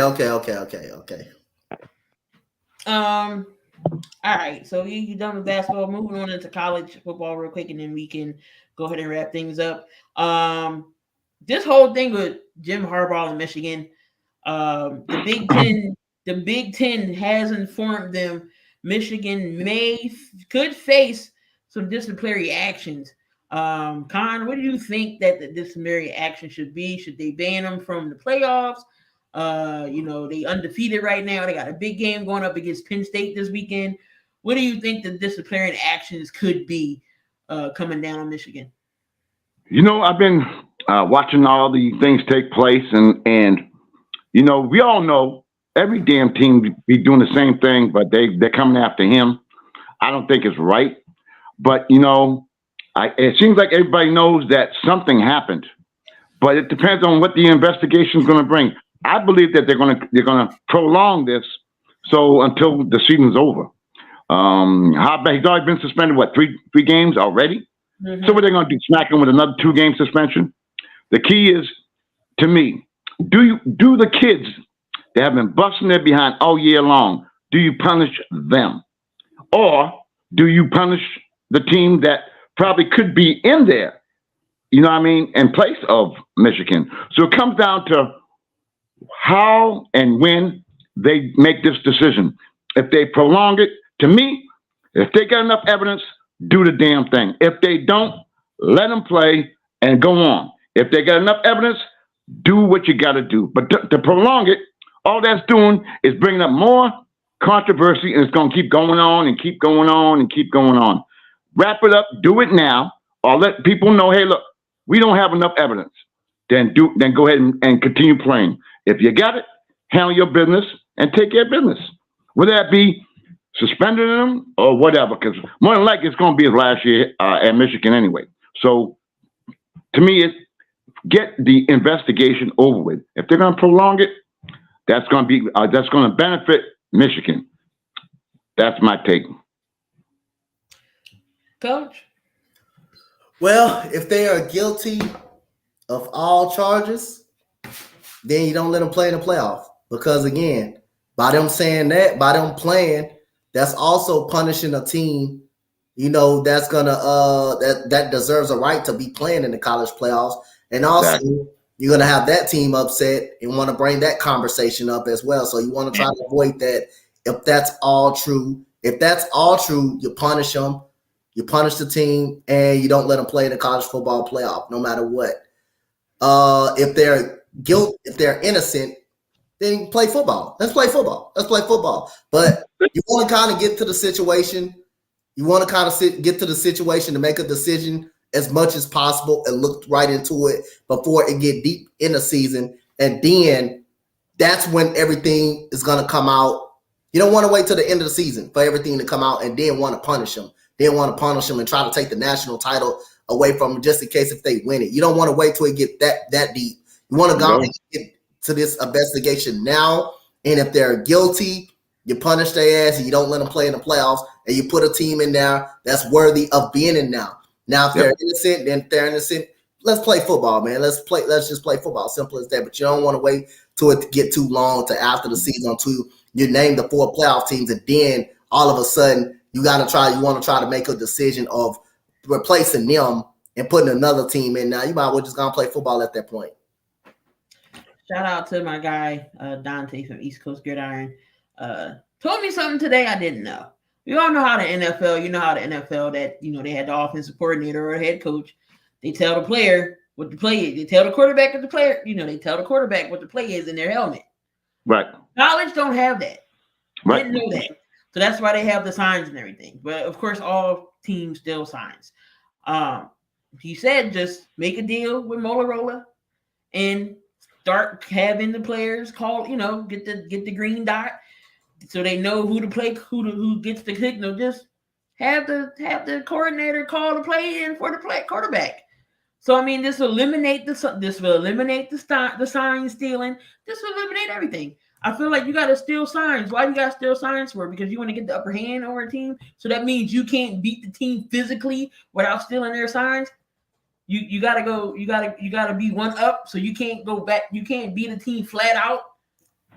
But you gotta, without stealing their signs. But we gotta realize this ain't high school football where you got to go over to a coach and try to get a play. This ain't the little football where you got to go over to the coach, check in with the coach to see what play you want to run. These are college kids. Why don't you not do the same thing as the NFL? Put their headphones in, let them get the play where they can just get in the huddle and call it and just call the plays. These are for the guys that's going to be playing on Sunday, for to be playing on at the next level on Sunday. It's not a little league in high school where you just got to go over to the coaches and get a play call and then just go back to the huddle, have to go back to the huddle. These are college professional. These are college kids. Come on now. But something, y'all, is that the coaches didn't want this. The coaches didn't want it. They voted against it. So maybe with this Michigan fiasco, maybe they may change their mind. Hopefully they will. Because like you said, make things easier and get rid of all this scouting and the coaches have to get together as an NCAA, come together and vote on it, and then it'll happen. If they don't, we're going to continue with this BS. Yep. All right, so who wins the big game between Michigan and Penn State this weekend? Ooh.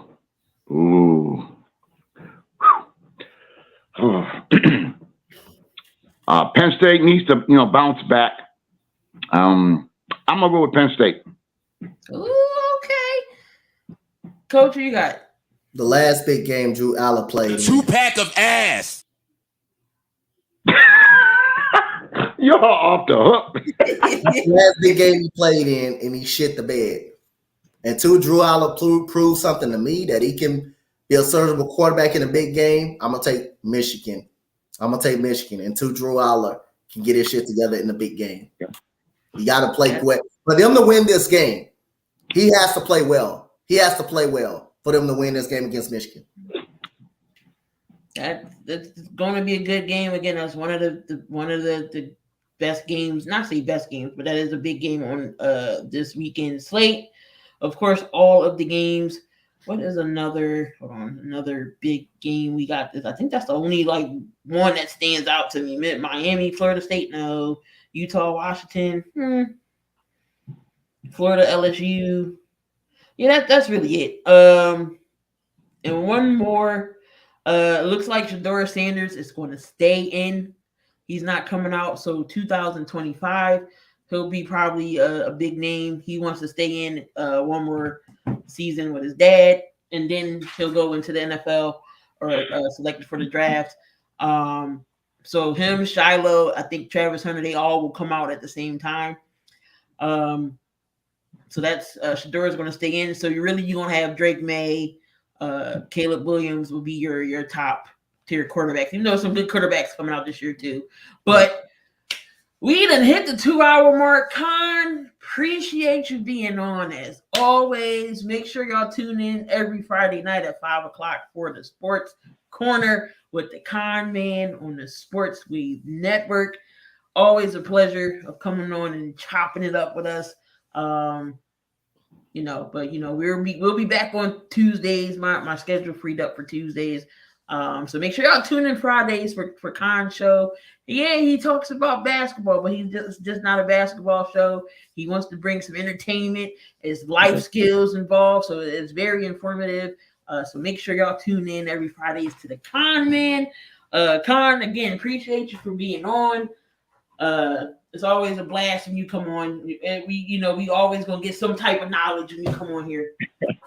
Thank you for having me on the show, man. You and Coach, y'all. I love y'all, man. I love doing the show with y'all. So thank you. All right. Appreciate y'all in the comments. Down to Vic, Koo, Mo, Jury. Appreciate y'all, everybody in the chat. Sergeant Earn. As always, y'all are the few that makes us go. Comment, like, and subscribe to everybody's channel. Some merch. If you into some merch. Donte, is that the 7200 seconds hoodie you got on? So if you want that, the link is in the description for the hoodie. Coach Donte stuff. The winter time's coming up. I know y'all need a hoodie. So stay warm. But we're going to get out of here, guys. Love, peace, and hair grease.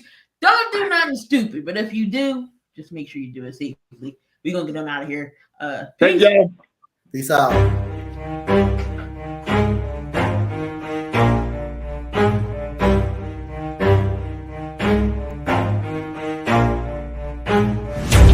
I'll get it if I want it. Gotta make to myself a promise. I won't quit, keep going till I got it. I won't give up till I'm on top. Yo, no, I ain't the type to give up. If I do something, man, I do it till I get what I want. I turn a business out of nothing into something I love.